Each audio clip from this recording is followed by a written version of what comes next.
Good afternoon. One of our region's power stations has been coming under attack from climate protesters this lunchtime. Police from 26 forces have been trying to prevent activists besieging the Kingsnorth plant in Kent. Campaigners have vowed to shut it down in protest against plans to build a new coal-fired facility there. 8 protesters have been arrested after breaching security.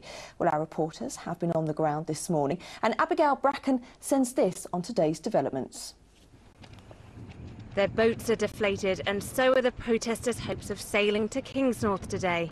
They were part of what they called the Great Rebel Rafting Regatta that was trying to shut down the plant. Earlier this morning, 28 boats left from various points along the River Medway. Some came from Gillingham, but the 4 that came from here in Lower Upnor were all caught.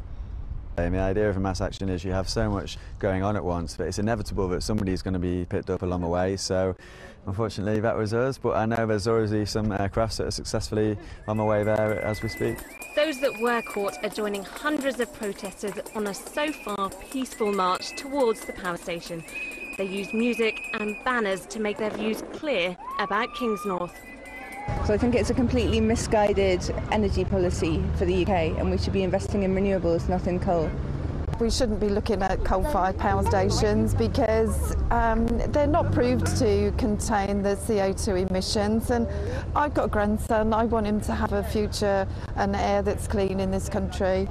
We should make the planet a better place for the next generation, not a worse place. That's our role in life, I think. The march arrived outside Kingsnorth at noon, and they tied banners to the gates. Protesters say that some of them have climbed the perimeter fence, but they haven't yet got into the station itself. Abigail Bracken in Kingsnorth for Meridian News. Meanwhile, Kent Police have said the body of a man was found on mud flats near to Rochester this morning. It follows reports a man was seen in trouble in the River Medway. At the moment, they're not linking it to the Kingsnorth River protests.